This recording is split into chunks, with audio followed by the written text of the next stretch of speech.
As the Story Grows, I'm Brian Patton. Today we welcome There Were Wires drummer Ryan Begley to the podcast.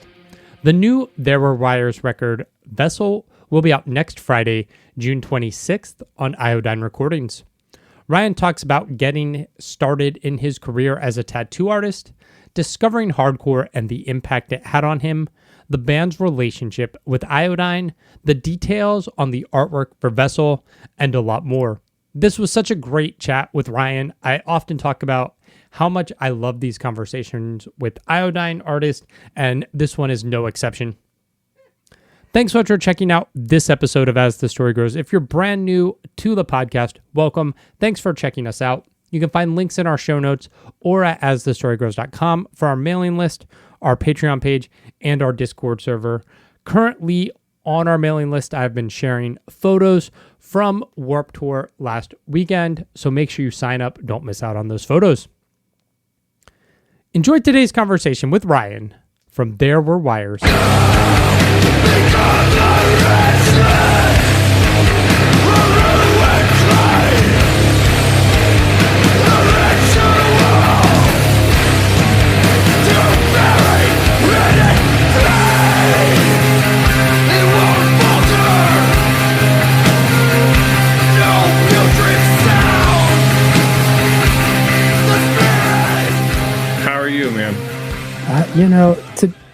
This year, but today specifically has been one of those days where, like, being an adult and owning in a house, like, fucking sucks. Yeah, man. Life will fucking life you, right? Yeah, it's one of those days. Yeah, I get it. I've had a few of those too. Yeah, it's good. And where do you live? Where am I talking to you from? I'm down just north of DC. Oh, okay. Yeah, are you still up like Martha's Vineyard area? Yeah. Okay. In trying to do some research on you, I saw you were like a graphic designer and do art stuff. Are you also a tattoo artist? Yeah, I am. Yeah, Jeb and I, it's confusing because Jeb and I both have twins and we both tattoo. So it's like, yeah. And then and Thomas and I both live on the Cape, so it's like we're messy.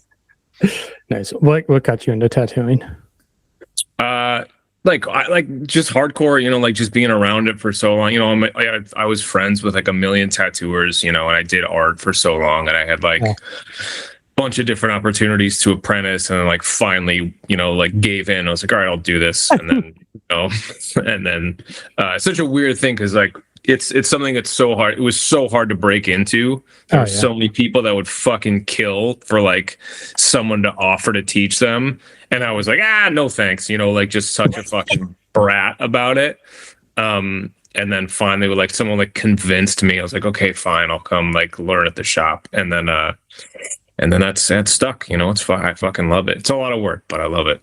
That's awesome. There are moments where I'll like just be out in public life and people will be like, oh, are you a tattoo artist? And I'm like, I wish, but I have no art skills.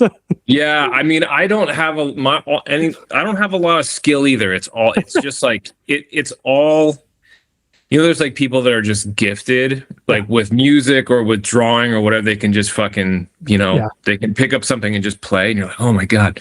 I'm not like that at all. I'm just like anything that I can do like that is just like sheer stubborn determination to like, I'm gonna fucking just strangle this thing until it lets me learn how to do it, and I'm like that with tattooing. Like anytime I have to draw anything, it's like a fucking battle, like just me versus this thing to figure it out.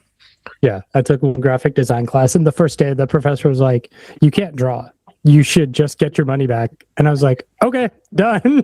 That's crazy because you can learn. It's just like any skill. It's just like fucking shingling or fucking like, I don't know, juggling. It's like anyone can learn how. It's just like there's just steps, Yeah. Yeah, anyone can learn how to do it. My deal. Yeah. What was kind of growing up like Martha's Vineyard on the Cape like for you? Like I don't have anything else to compare it to, so I don't know. But it's weird, it's a fucking weird place. Everywhere is a weird place, I guess. It's a seasonal beach community, you know, like, so like I've been to a lot of other places that, you know, that I go to. I've been to Key West. There's like my wife and kids, we went to Key West for a vacation a few years ago, and I was like, oh, this is like the same shit. It's just in Florida, you know. It's like fucking t-shirts and ice cream and, you know, fat tourists on a beach, you know.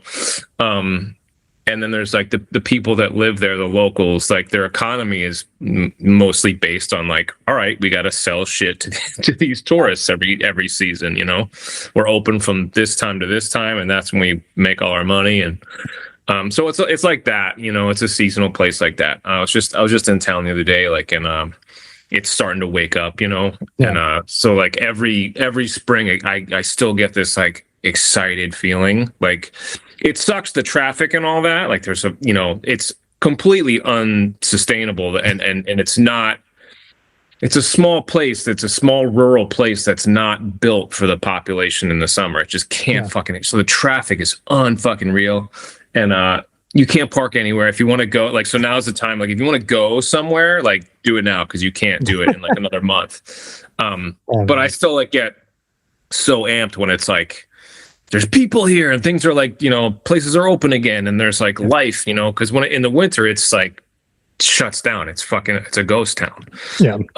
So like, you know, it can be depressing, you know, like in the winter when everything has stops, you know. Yeah. And it's weird, you know, like anytime I tell someone that I'm from here, they're like, they think that I grew up on like a yacht club, you know, like that kind of thing. And like, and it's like, it's not really like that. And like, especially in like the 80s, before it wasn't a place, it wasn't really a destination that people really knew about or vacationed that much until like the Clintons started coming here. And then that was like a huge, you know, that was like early mid 90s. Yeah. And then like the tourism really kind of took off after that. And like the Obamas came here, and then, you know, you get a few more, there's a bunch of celebrities that have homes here. And so like, it becomes a destination. People come here, and I'm always like, I see these like thousands of people getting off the boat, and I'm like, what? They're going to be so fucking disappointed. Like, what do they expect to see here? Yeah. Because there's not really, I don't know. There's like, the beaches are fucking really nice, you know? Yeah. But like the nicest parts, they don't have access to, because it's all like billionaires own all that shit, you know, like all the beautiful beachfront property and all the really secluded places. It's just, you can't go there. So like, I don't know. It's like they come here and it's like t-shirts and ice cream. Yeah. I don't know. Like, what, you came a long way to get here for t-shirts and ice cream. Yeah. And it's like, it's so funny, because it's like, I get kind of embarrassed when I see people coming here, because like, our public transportation is way better now than it used to be, but like there's actually like a bus system that works now. But for years, it was just like, I don't know, people would come all this way to spend all their money here, and we kind of like, the welcome they got was just like, I don't know, like there was moped rentals. That's how you could get around, and they're so fucking dangerous. Every summer, there'd be people just fucking dying on these things, and I don't know, they were like, they would come here sort of expecting it to be like this theme park, and it's just kind of like, there's nothing for them to do except to just like wander around and figure out what to do with themselves, you know? Yeah. Yeah. Yeah. It's weird. It's weird. And if you don't know anyone that lives here, there's probably a lot of stuff that you're missing, that you get to scratch the surface of it. But the really beautiful, the like really secluded beauty here, which is like what's really amazing about a lot of it, is somewhere you just don't have access to, and you're not, unless you know where to go, like you can't really experience it. You know, you're sort of in town, there's quaint little cottages and stuff, and you can see all that stuff. And you know, I guess that's different than the way a lot of people live, you know, like this really quiet little quaint New England experience.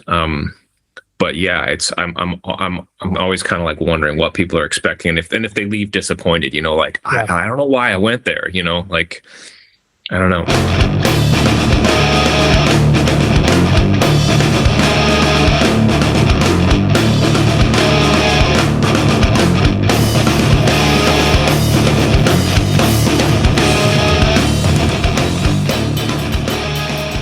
What came first for you, like discovering punk and hardcore, or playing drums? So when I was like in eighth grade, seventh or eighth grade, maybe seventh grade, was like, it was that time when like on MTV it was like fucking Warrant, like Cherry Pie, and then like Smells Like Teen Spirit. You know, it was like the changing of the guard as far as like popular music. So I was in like seventh grade, I think, at the time, just like at the age where you're just kind of getting into music, you know? Yeah. And like, so I started a band with a couple of friends. I wanted to play guitar, but you know, there's like 6 people that want to play guitar. So they're like, and they already bought their guitars. And my dad plays drums.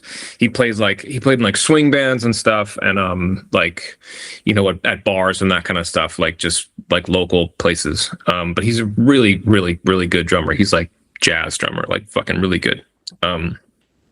And he had drums, so I had to play drums because I didn't have the money to buy a guitar, and my dad had extra drums laying around. Like, well, you need to play drums because you have them. Like, and no one else can afford to buy any drums. So my dad gave me some beat up old drums of his, and I had to be the drummer, and that was that. So. Nice. I didn't choose it. It was forced upon me. Yeah. What then kind of gets you into like hardcore and punk rock and underground music?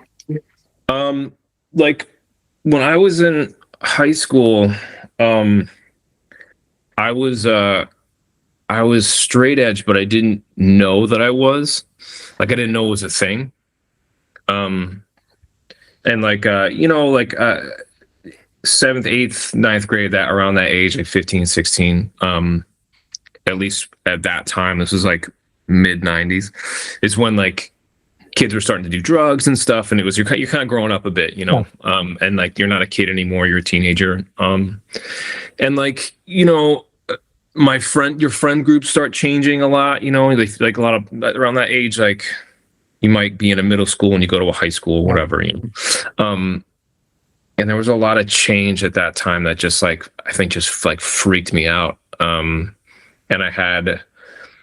it's a hard time, like when you're transitioning from being a kid and your life is sort of one thing. And then it's an age where you're like, all right, well, now we're chasing girls around and we're like trying to buy bags of weed in a parking lot or whatever. And like my friendships used to be like really exciting and fun and creative. And we would go like make stuff and we would do things. And then I kind of watched like a lot of my friends and a lot of people in high school just sort of like, we just got to get weed and chase girls, you know? So like that's like everything else kind of disappears. Right. And I just like it was so fucking depressing for me to like be sitting around a fire, you know, a bunch of people drinking out of red cups and shit. And I'm just like, this is boring, you know, like I was just fucking bored. Yeah. And like, you know, I think like being like being young and trying to contend with the fact that your life is changing and your childhood is kind of over. And, you know, I've always been like I think a lot. I think too much. And it was like there were a lot of problems with like alcohol and drugs. And I think pretty much anyone's family, there's addiction issues, you know, and anyone's, you don't have to scratch too far to find some sort of like addiction problem in someone's family, mine included. So, you know, there were like a lot of reasons not that I was like, this is not for me. Like, I just don't want anything to do with this. There's a lot of fucking problems here. And like, it was causing me problems. And, so I just like, I don't want to do this. And, so it was alienating, you know, being living somewhere really small and isolated where there was like no one else like that. Everyone else just like, we just want to fucking get weed and drink beer in the woods. And I was just not interested. And, you know, you tag along and you're like fucking just sitting, you're bored out of your mind, you know, like, and I just wasn't having fun. And someone gave me like a Gorilla Biscuits CD or tape. It was probably before the CDs. And I remember listening to that and being like, there's something about this and I didn't even know, like, I didn't even really know what I was getting into. And there was something about it that just really, he was an older kid that was like, he was here in the summer and like he just like, I don't know, like randomly he had like a Sam Black Church fucking tape and like a Gorilla Biscuits tape, whatever. And something about it just, I was like really, I don't know, made me really fucking excited because it didn't sound like anything else, you know? And then I remember going to I went to Newbury Comics in Cambridge, and because I had a girlfriend in Cambridge, and I remember going to the record bin and trying to find, like, I think I was looking for another Gorilla Biscuits record, and then just like was flipping through 7-inches and found I found a Uniform Choice 7-inch, and straight edge band. I was like, you know, reading, and I just didn't know what it was, but I just saw it, looked at the cover, and started reading it, and I was like, these guys have songs about like not doing drugs, and like, what the fuck? And so then, you know, I bought that, thought this was just like a once the only band in the world, you know, like, what is this? And it's, you know, Uniform Choice. Like, no, it's not really my thing, but like, not if it's your thing, that's cool. But that kind of youth crew stuff, like, wasn't just, you know, there was something exciting about it, but it was like, it wasn't kind of it for me. And then I remember going back to the record store and looking for, I was like, well, I'll see if there's any other Uniform Choice 7-inches, because, like, you know, I want to see more of this kind of stuff and see if they have other stuff that maybe sounds a little different than this. And I found an Unbroken 7-inch, and it was the one with and Fall on Proverb on it. And that, I like, talk about like fucking just striking gold, you know, like I found that, and I just looked at I remember I found it. So it was in the U section. So I found an Undertow 7-inch and a Unbroken 7-inch, and just looked at the art, and I was like, these look fucking cool. I don't know why. And then found out later that like Undertow is a straight edge band. I'm like, fucking, so is Unbroken. Like, I had no idea. And so thank God for the U section at Newbury Comics. And the Unbroken 7-inch, I brought that home and I listened to it, and I like could not fucking believe what I was hearing, you know, like, and like, I didn't know that, like, that I'd already like reached the top of the mountain, you know, like, I had no idea. I just found this, just struck gold, and I was like, what the fuck is this? And I remember showing it to some friends, being like, listen to this, and they were like, I don't, you know, just didn't do anything for them. And for me, it was like, I couldn't believe it. I couldn't believe it. And I was long story, like, the band I was in was like, we played Nirvana covers and stuff. We went, like, because any fucking kid who can't play at all can play Come As You Are, right? You know, like, so that's what we played, Nirvana songs, because they're simple and we love Nirvana. And at the time, like, so I tried to like get the guys I was in the band with, like, hey, let's do some of this kind of stuff, and they were just not, you know, it's not their thing. You know, and then like slowly over time, you start to you meet people, and it's like, I don't know, it's the same as everyone else's story, I guess, you know, like, I saw some kid who kind of, you know, looked like me, and we started talking about music, and he gave me some tapes, you know, and I was working on an Army Navy store here, and this guy came in, and we just started talking about music. And the next day I came into work, and there's a huge stack of zines and a stack of CDs, like, you know, like 35 CDs and like 10 or 15 zines. He was from Syracuse. And so there's like Earth Crisis in there, and a bunch of stuff, bunch of like Syracuse bands. This guy's name was Grez, and he's we're still really close now. And he lives in New York. And so like that was a huge thing, you know. He introduced me to a ton of fucking bands I never would have heard of, like Damnation AD, Dead Guy, I don't, just tons of stuff. And you know, and just then you hang out with that guy and his friends, and then you go to a show, and you know, there you go. Nice. But it's weird. It's like I don't know, like, it's like it finds you, you know, like it's. And if it just like, I played that for my friends, right? And like, they it didn't mean fucking anything. Like, you know, like I was like, listen to this shit, and they were like, yeah, it's kind of loud, you know. And to me, it was like, I could not. It was like, you know, I found something I didn't even know I was looking for, you know, and it was like, I don't know, that feeling, like listening to something like that and just being like, wow, what is this? And like, I didn't even know this was possible, you know? Yeah. And that 7-inch is just, it's still, you know, like I listen to that and I can't believe it. it's, yeah. It's all luck, I guess, you know? Yeah.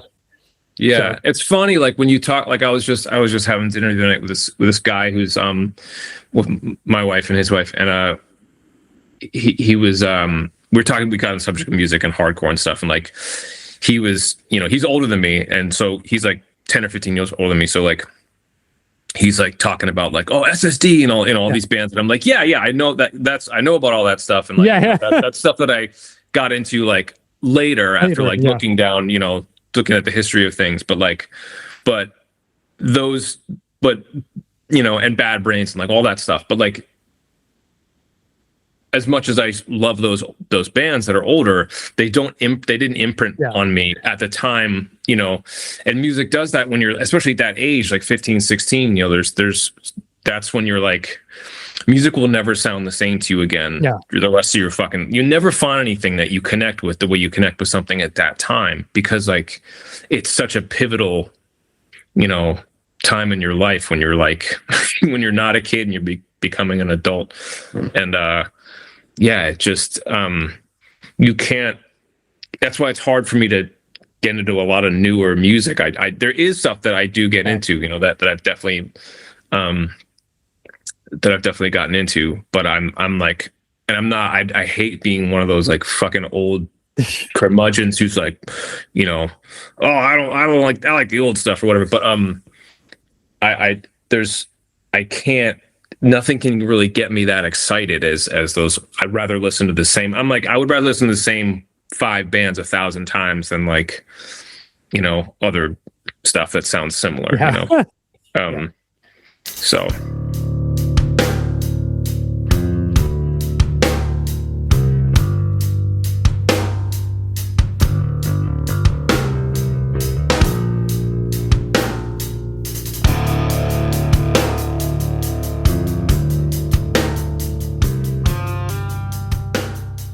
Let's fast forward in time. There Were Wires was, you know, kind of there at the beginning of Iodine Records, but when Casey brings the label back and approaches the band about doing reissues of your stuff, like how did those conversations come together and what were your thoughts? Yeah, that was like at the time, we hadn't done anything or even talked. There had been like, you know, every couple of years it'd be like, God, it'd be fun to do a reunion show or whatever, and the consensus was just like, no one cares, you know. We might as well just play in someone's basement or something. And you know, everyone's got like families and careers and jobs and lives and stuff, but like it would come up every once in a while, and then when I came up with Casey, that it actually was like like reissuing you know, one of our records or both of our records was actually, you know, probably going to happen. It's sort of like, you know, we started to take it seriously and really think about the possibility of it. And then, you know, like we decided before we made any decisions about like, well, if we're going to reissue the record, we're probably going to have to play a show to support it, you know? And then like, I hadn't played drums in like fucking 12 years or something like that. Like I just hadn't done it. And so I didn't even have any drums. And so we got together and played just to see like what it would be like, you know, and it was fucking brutal. Like the first couple of hours, you know, I couldn't, body just couldn't do what it used to do. Yeah. And then, but it started to come back, and, you know, like all those, you could insert any corny ass fucking cliche about like, we had unfinished business, or like there was a spark in the room that couldn't be ignored. It was, you know, but we just felt like, I don't know, like I kind of thought I was too old for this. For like when I was like 30, I thought I was too old for it. Not that like not that anyone who's 30 is too old for it. I just thought that I was too old for it. Yeah. And I was like, I don't know, I can't. That's what I did in my 20s, like I'm not really doing that anymore. But then, it was like, I didn't realize how much I missed it, how fun it was to like, I mean, the live shows are really fun, but like just being in a basement and like playing music with your friends, it's awesome.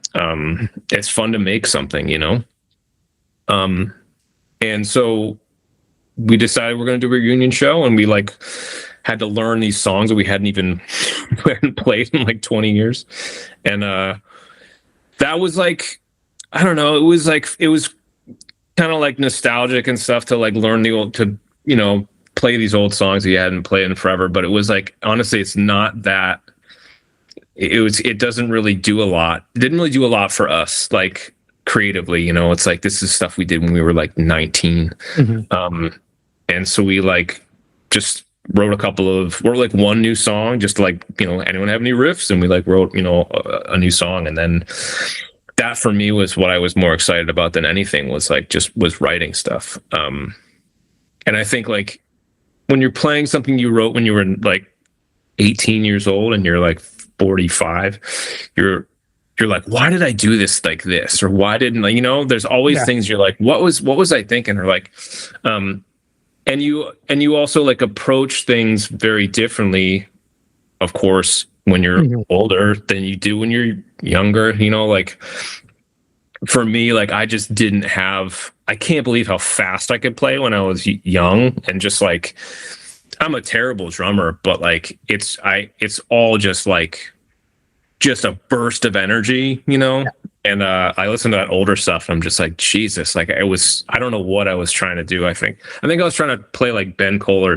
for some of it, like just trying to fucking play all over the place, and it just, a lot of it was it's just so frantic, and I just can't do that anymore. I don't have any interest in doing that.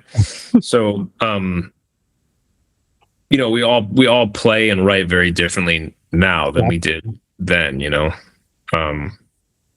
and I think we're all none of us are like, when we were even in our 20s or early 20s, we were in this band, and the same is true now. Like, I don't think we're not one of those bands that's like, we're going to be the fucking heaviest or like the slowest, or like, we're not going to compete with Nails, for like being the most brutal fucking thing ever. Like, that already exists. Like, you can go listen to that. We're like, I think that the challenge for us, and what like we all kind of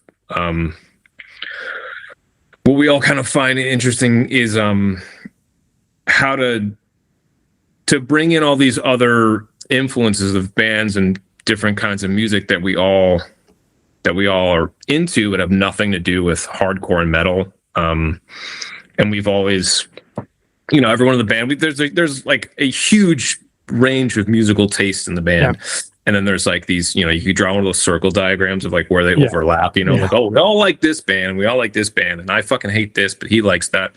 And there's a lot of other stuff that we all love that has nothing to do with any of the music we've ever written before. And we're trying to like bring some of that in, like, I don't listen to a ton of heavy music. I listen to like, and a lot of us mostly listen to other kinds of music, like when I was in my 20s and younger, I think everyone that gets into hardcore and metal at some point goes through like a phase, and maybe it's like 5 years or maybe it's 20 years where you only listen to hardcore,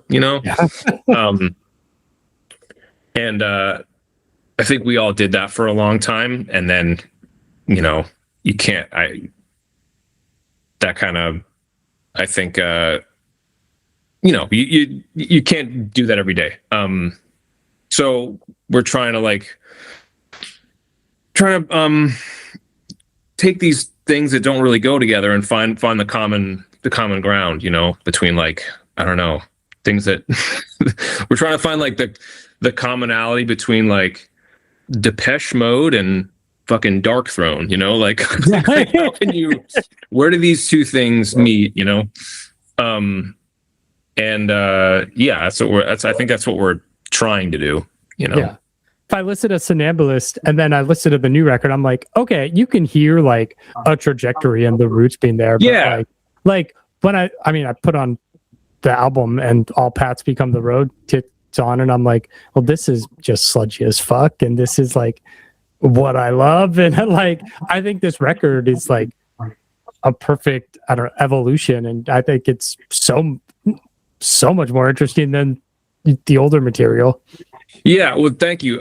Yeah, I think so too. Like, I don't think it's too night and day. You know, like when I listen to I listen to older record, and I'm like, oh yeah, like I can see the through line. You know. Yeah. And yeah, like none of us wanted to like try to recreate something we did when we were 20 years old. You know. But yeah, and the way I'm describing it sounds like we had a fucking meeting where like here's what we're gonna do, like you know, like a boardroom. But it just happened naturally, you know. But like I think after the fact, you kind of like, well, how do we end up here, you know? And I think that's. I remember like when Somnambulist came out, there was someone reviewed it and they didn't like it, but they said something about like, oh, like it sounds like these guys listen to Jane's Addiction too much, and we're like, I was like, fucking yeah, like, what's wrong with Jane's Addiction, you know, and that's exactly like, I think even if you try the music that you grew up on and that you really connected with when you were, you know, like those bands like Jane's Addiction and Nirvana and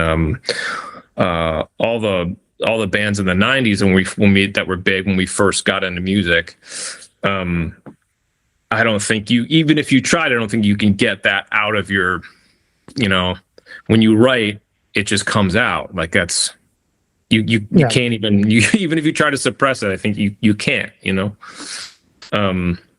So even if it's not intentional, I think that's just kind of like the cloth that we're cut from, you know. Yeah. It's weird because like I never know what it sounds like to someone else, you know, and it's all subjective, you know, and like when sometimes you'll hear you know, I hear something and I hear like, oh, this band clearly likes this and this is where that comes from. They're referencing this and they're referencing that, but I don't know. It might sound totally different to someone, you know. Yeah. I won't ask you to get into lyrics or meanings, but I know you did the illustration for this album. What was kind of the conversation behind the artwork and visual concept for Vessel? Yeah, Jamie and I worked on lyrics a lot together. And Jeb wrote lyrics too. Thomas wrote lyrics. But I worked with Jamie a lot on that.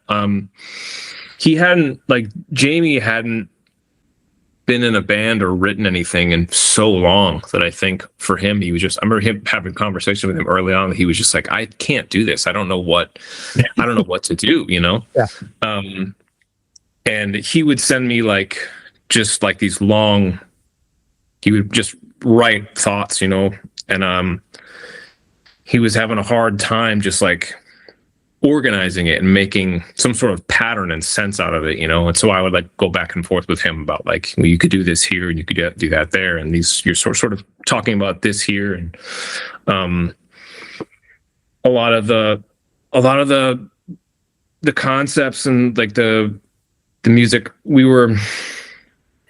while we were writing and recording all this stuff, it was, you know, like we were just contending with life and like having kids and parents that are old and dying. And, you know, there was like, I won't get into specifics, but there's a fair amount of like heartache the past, you know, 3 or 4 years that we all were dealing with, like just like anyone deals with, you know. And I think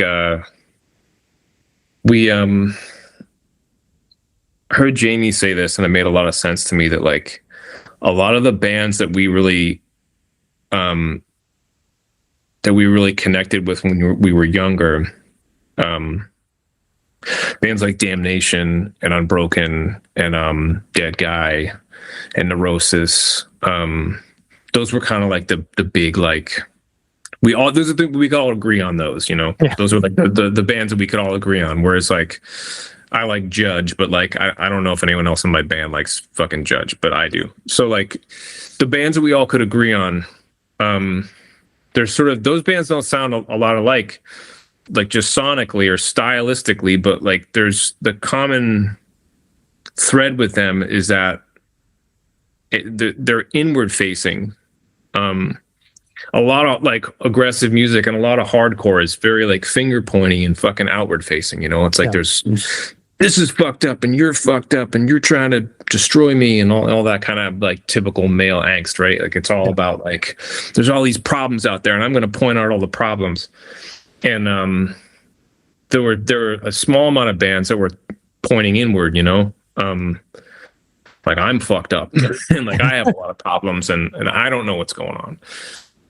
And we all kind of connected with those types of bands a lot more. And that's like all lyrically, you know, like you can't really tell that from listening to the music. It's all in the lyrics. Yeah. You know, like Damnation singing about like depression and you know,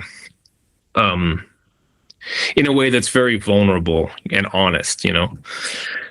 And I think we were always trying to do that, like lyrically and subject matter wise, with you know, with what we were writing about. Yeah, so there's a fair amount of like honesty and vulnerability about just the things that life has kind of thrown at us the past few years. So that's not even what you asked me. What'd you ask me? With the illustrations, right? Yeah. So it's fine. So, sometimes they throw me the drummer and I'm like, do you know anything about the lyrics? And they're like, I don't know. I just play the drums. Yeah, you got the drummer. Like no one wants to hear what fucking drummer has to say about anything. Yeah. So we wanted to do these little spy illustrations that like for each song to have something, you know. I don't know where that idea came from. Okay. But yeah, to have like almost like a children's book, you know, like a little, like at each chapter there's like a little illustration, you know, a little header about like this is about this, you know, and in this chapter Winnie the Pooh finds the honey, you know, or whatever, like this little like line drawing. And so we wanted each, you know, song to sort of be like a chapter, you know. Okay. Yeah. And then yeah, so I put those together, and Thomas's wife Melissa just had these amazing photographs. She has them with like pinhole cameras or something. I don't know how she does a lot of stuff with like emulsion and like leaving. She like puts photo emulsion on paper and like put layers flowers on top of it and leaves it out in the sun, and I don't know how she makes them. I think pinhole cameras are involved in some of them. And Jamie's longtime girlfriend partner, she did the photography for Somnambulist record, and then I think her sister did some of the photography for the inside, or maybe her sister did all. I don't know. Erin and her sister did the photography. And then Melissa had this just amazing artwork, and a lot of it's just, you know, it's flowers and plants, but it's abstracted in a way where like some of it kind of looks like flames or like smoke, and we all just thought they were just really, really cool and really kind of fit with the conceptually, you know, the record is a lot about like death and loss and suffering, and you know, all these images of flowers, of like the decay of life, you know, and the passing of time, like the flowers bloom and they die, and you know, there's something about it that just made a lot of sense. And so she was gracious enough to to make some fresh images for us. Like we could have picked from, she has so many, we could have just picked from anything she had, but she made more for us. So that's how the artwork came about. It was like Melissa's art. We just, everyone just kind of had the same idea. Everyone was like looking at it and, you know, I don't remember who first brought it up. Like, oh, what if Melissa, you know, everyone was like, yes, absolutely. 100%. Yeah. They're really cool. They're like, they're just kind of haunting and menacing in some way, but they're also like, it's just flowers, you know?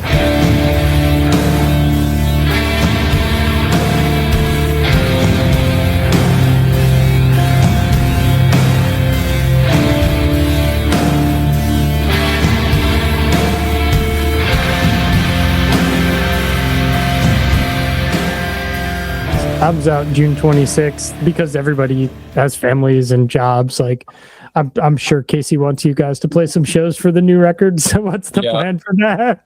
Yeah, we're oh man, we're such brats. Like, we'll get offered something that like 20 years ago we'd be like, absolutely, let's get in the van and go fucking do it, you know. But you know, and we get offers for things that make total sense, like this show with these two bands or whatever. And we're like, yeah, that's, and then we just say no. Like, which I hope that it doesn't ever come off, you know, as being snobs or whatever. But like, we just, it takes so much for us to take the time to like, even to just get in shape, like to be able to play. It's just so much effort, and we all have so much going on. We all, like, you know, we got kids and careers and businesses to run, and you know, and money is fucking always an issue. So yeah, we just talked about this the other day. We do want to, obviously we want to play some shows, but you know, probably not be very many. You know, so like, in that being said, it's like we want it to be like just right, you know. So we're like, we're extremely picky, I guess, about what we'll do, because there's not going to be very many of them. You know, and we're also like in a position where it's like, you know, we're not an active band, we're not a touring band, so like, you know, we can't just like headline a show and like expect people to show up, you know, like nobody, there's a million fucking bands doing a million things that are more important than what we're doing. So we'll at some point we'll kind of just like take what we can get, as long as it's something that we can do, you know, and be able to pull off, you know.